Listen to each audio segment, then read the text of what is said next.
Good morning, everybody, and welcome back to Blu-Roy Movies. Today we're back in Blu-Roy Towers for the weekly watches. Yep, I know it's not Sunday, but I'm working tomorrow, so won't get a chance to record till later on in the day. So I thought I'd just do it early for you guys, especially as we were away last week and you never got a weekly watches. Thought get it out of the way, get it done, and give you something to watch. So, over the last couple of weeks, I've got 9 titles to talk about. Not a lot for a couple of weeks, but as you said, like I say, I've been away, been watching the football, working, and things have got in the way. So, not too bad though. We'll settle for that. It's been a few days since I've seen some of these. Now I'm blessed with many good attributes like good looks and charm and wit, but unfortunately memory's not my strong point. So if I'm a little vague on some of these, I do apologise. Like I say, it's been a few days since I've seen some of them. Let's crack on with it. First up, I watched the 1922 F.W. Murnau directed silent version of Nosferatu. Now, my most anticipated film of the year is Robert Eggers' reiteration of the Nosferatu story. I just can't wait to see what he's going to do with it. What a director that guy is. So I thought I'd get in the mood with it by giving Nosferatu a rewatch, and this is just iconic stuff. I don't think you have to be a fan of silent cinema to watch this, because it's just amazing. It's, what did I say, 1922, 102 years old, and it's still as creepy as it ever was. How audiences in 1922 must have made of this, I don't know, because it still gives me the creeps now. It's absolutely iconic imagery. You've seen them, you must have seen them. If you haven't seen the film, you've seen clips of it on the TV and YouTube, of him rising up from his coffin, of his shadow going up the stairs with his long bony fingers and fingernails. Absolutely incredible. I also like Werner Herzog's 1970s version with Klaus Kinski. He played Nosferatu as well, exceptionally well. So, like I said, I just can't wait for the new film. If you if you don't like silent cinema, give it a go, because it's easy to watch. And if you want to get into silent films, it's a good gateway film, I'd say. Brilliant, brilliant stuff. Next up, as a family, myself, my good lady wife, my son and his girlfriend Katie watched the Texas Chainsaw Massacre. This was a re-watch for me. Definitely first time watch for the wife and Nathan. I think Katie says she might have seen it a long time ago, if I'm remembering rightly. Just a great film. What an awesome horror film. Directed by Toby Hooper. It makes you feel grimy, makes you feel dirty. Makes me feel hot as well, because it's set in the middle of Texas, is it? Where they're just dripping with sweat, which, as the weather's been here the last couple of days, fearing that I'm going to get bashed over the head by Leatherface, I think. Iconic film. Everybody's seen it. Wonderful stuff. Next up, a DVD. Yes, a DVD. I still watch DVDs. Russell Crowe. And I thought I knew every Ridley Scott film. Well, maybe not seen them, but heard of them all. But this is a Ridley Scott film, and I see it in a charity shop, and I'd never heard of it. A Good Day. So I thought I'll pick it up and give it a watch. And now I realise why I haven't heard of it, because it was pretty bland and boring, and definitely not Ridley's finest day. This follows Russell Crowe's character. He's a high-flying businessman in the city in London, and he grew up an orphan, and he lived with his uncle, and his uncle had a beautiful vineyard in Tuscany, south of France. That is one place I'd like to visit, actually. It's the south of France. Whenever I see these vineyards in these films, it just makes me want to go there. But anyway, yeah, Ridley Crowe as a boy, Russell Crowe, Ridley Crowe, as a boy, he grows up on this vineyard with his uncle. And then in later life, as I say, he's working in the city of London, and his uncle passes away, and Russell Crowe inherits the vineyard. Now, being the yuppie guy that he is, and pretty hard feeling, thinks about himself, his sole intention is to go over to the vineyard, get a buyer for it, and cash in because it's worth several £1 million. But when he gets there, he falls for the place, falls for the people, falls for a woman there who, I can't remember who played the woman. Marion Collard. She was a Bond girl, wasn't she? Yeah, falls in love with her, and his views on the place and what he's going to do with it all changes. Yeah, just very, very dull. Can see why it flew under the radar and why it's not that well regarded these days. Sorry, Ridley, I still love you, but no, not for me, that one. I hope Ridley's not watching. I don't want to offend him. Next up, one of Stuart's favourite films and a first-time watch for me, which he might hate me for that, is The Time Machine.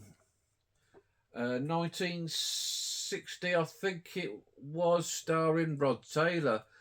And after watching this, I can see why Stuart loves this film, because it was flipping fantastic, and I'm an idiot for not getting round to it before.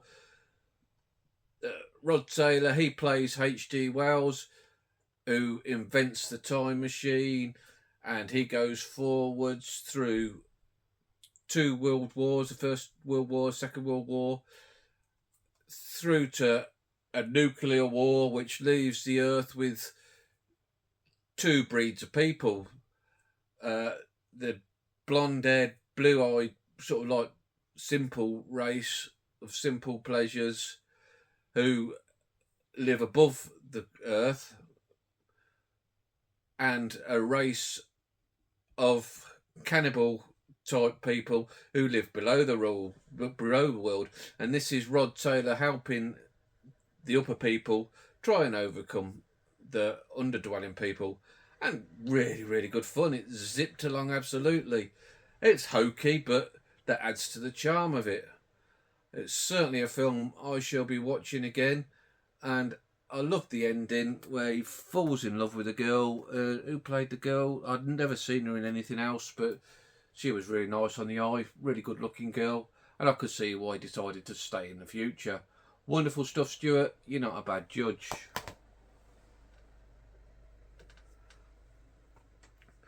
Next up, a recent pickup I'd got was Buster, the 1989 film, I think, starring Phil Collins and the ever brilliant Julie Walters, who she's just great in everything you see.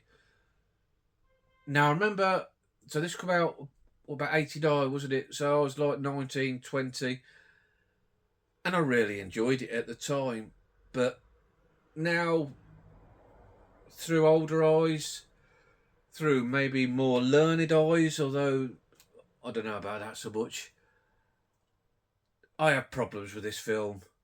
And the main problem for me is that these robbers are treated as some sort of heroes, some mythical heroes. And they weren't. They were bad people. They were horrible people. In fact, they gave the train driver such a big whack across the head that the guy was never the same again. And he indeed died a couple of years after the robbery. Yet these guys, like I say, they're just treated like these lovable rogues. And Phil Collins, he's the lovable guy, and he adds to that, I think. If it had been darker, I think I'd enjoy it now more. A bit like Payslip I watched a few weeks ago. I remember I watched that one. That was about a guy knocking off an armoured car, and they were portrayed as the villains they were, and it added to the film. This, not so much. And one or two people told me that it was a terrible quality Blu-ray, and yeah, it's not the best. It's DVD quality at most, but it's watchable. One I'm not going to rush to too quickly again, but one I'll probably keep in the collection. Now that's Buster. A swig of me tea from my new mug. Next up, I just picked up the one thing from the Arrow sale, although it's still on, so I might return, seeing if something takes me fancy. A film that you guys, especially you horror guys, always recommend, always say it's good stuff, is The Burning. And I see a lot of people comparing this to Friday the 13th. And yeah, I could see that. It's all about these kids in the lake, in the cabin, being picked off by a maniac with garden shears one by one. You've seen it all before. You'll see it again when they bring out Friday the 13th, 42 or whatever they're on next. But it's an entertaining watch. It was good. I enjoyed it. Cropsey was a character I liked. It's a wonder they haven't got like a Burning 22 with Cropsey making loads of different appearances. Cropsey joins the Chicago, Cropsey in space and stuff like that. And maybe there is. Maybe they flew under my radar and educate me down below. But it was alright. Decent watch. Next up, Bong Joon-ho's first film, and I always struggle with this title, Barking Dogs Never Bite. Now, reading the synopsis on the back, it was about this guy who is not annoyed because he's going through a bad time in his life. He's struggling to get the job he wants, and the neighbours' dogs won't stop barking and annoy him. So I wrongly thought this was going to be some sort of light-hearted comedy, and I should never have thought that of Bong Joon-ho, the director of Parasite, because it wasn't that at all. This was very dark. He does some nasty things to these dogs that don't stop barking. If you're a dog lover, think twice before you see this. Although a lot of what happens to the dogs is inferred to and you don't actually see. And what happens to the dogs after he's done with them, God, it's Korean, so if you think what they reckon they eat, it might steer you in the right direction. But I really enjoyed it. As a start off to his career, he started off with a bang here and he's carried on ever since, and I can't wait to see what the man does next. That's Barking Dogs Never Bite. Again, I struggled with the title. Well worth a watch if you haven't seen it. Brilliant stuff. Maybe the pick of the week. Yeah, I'd say so. Next up, now Betty Davis, an actress who I haven't seen a great deal of, but what I have seen, I've really, really enjoyed of her. She's been superb. What Happened to Baby Jane? That's the one with her sister. Oh God, another one I'm blanking on. It's probably, when you think of Betty Davis, that's the one you say automatically, but it's not coming. The Hammer film, The Nanny, which very underrated and my favourite. Hammer, where she's playing this evil nanny to this kid. Absolute superb. So when I saw in the charity shop for a couple of quid a Betty Davis box set of DVDs, 6 films, I snapped it up because I want to see more of her. And the first one from that set was The Old Maid, with Betty herself and Miriam Hopkins, who I've seen in a couple of films before. Again, I'm blanking on what they are. I did warn you that despite all my attributes, that the memory wasn't the strongest one. Trouble in Paradise, that was one of them. Fantastic, fantastic film that is. If you haven't seen that, watch that. So The Old Maid, a difficult film to explain the plot. Not a difficult film to watch because the storytelling was so good, but it goes along the lines of something like Betty Davis and Miriam Hopkins are two cousins. Now, Miriam Hopkins is getting married when an old flame turns up from the past who she thinks is possibly dead. He turns up on her wedding day, and she tells her cousin to Betty Davis to basically get him out of the picture, get him away for the wedding so he doesn't cause any trouble. Now, Betty Davis falls for him, ends up carrying his baby, and while she's pregnant, he goes back off to, is set in the American Civil War, he goes back off into the war and is killed in action. So Betty gives birth to this baby, a daughter, but raises it as an orphan who she doesn't know the parents. When the kid is older, sort of 16, 17, she goes back in to live with Miriam Hopkins and her husband, who's a wealthy man. And Miriam Hopkins decides to adopt the kid. I told you it's complicated. So that the kid's got a better name, so she'd be in a better social climate for when she finds a husband, because that was the days when the richer families gravitated to each other for husbands and wives. And it's all about Betty Davis got this dark secret that she's actually her mother, and will it or won't it come out? I think I did quite well there. I think I've quite nailed that. But brilliantly acted. The two of them, absolutely fantastic actresses. Brilliantly written story, a story that kept me interested for the whole 90 minutes. It's only a short run time, really easy one to watch. Also in it, Donald Crisp, who I really enjoyed everything I see him in. He was in it. He played this doctor. Although it went through quite a few years, he never aged at all, even though they tried to age Betty Davis and Miriam Hopkins a bit with makeup. I don't think they bothered with Donald. So, yeah, really enjoyed it. I can't wait to see what's in the rest of the box set.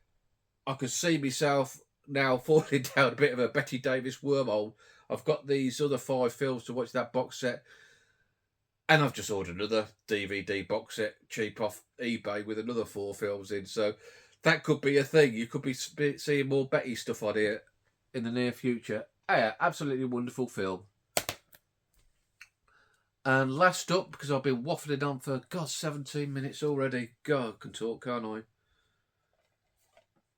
Monsters, directed in 2010 by Gareth Edwards, who born in and comes from Nuneaton, which is just down the road from me. Also hometown to George Eliot, the author, and hometown to a very good CX if you're ever in the area. For me, this is my favourite film of Gareth Edwards. What else has he done? He's done Godzilla, The Creator he did last year, and Rogue One, the Star Wars. But I still like this the best. This is all about, there's been a probe being sent out into space to pick up some alien samples, and on re-entry it's crash landed in Mexico, and all these alien samples have got loose and they've breeded and are now big huge monsters, and they're all in this one zone of Mexico, and the Mexicans and the Americans are trying to fight them and destroy them, and that's not going well. It stars Scoot McNairy, who has a kid and says, I know, I'll call it Scoot. And this girl, who I'm struggling with her name, I've never seen her in anything else, I don't think, would be on here somewhere. Whitney Abel, who, yeah, she was very easy on the eye too. And they're trying to get through this infected zone to reach safety and sanctuary of the United States of America. They missed the ferry, so they have to take it on foot and bus and scrounge lists through the infected area. And really good film. I really enjoy this. I think it's super underrated. If you're just looking for wall-to-wall monster action, this ain't your film. It's very much a slow burn. Even for 90 minutes, it's a slow burn. a view of what's happened and how it's affecting the area, and a character study of these two trying to get across, and as they meet as strangers and they slowly grow fonder and fonder of each other. Yeah, I recommend that. If you slept on it before, give it a watch. There's a sequel that everybody hates, and I quite like that too. Maybe I've just got bad taste, eh? So that's it. That's everything over the last couple of weeks. Thanks for bearing with me if you stuck with me for the whole runtime. Sorry it's been a bit of a long one, but there you go. We had quite a bit to get through. Give me a like if you've liked what I've done today. It all helps the channel, so they tell me. So, hey yo. Subscribe if you want to see or hear more of this twaddle and these famously good looks and poor memory. It's up to you. Have a nice rest of your weekend, and I'll catch you all soon. Goodbye.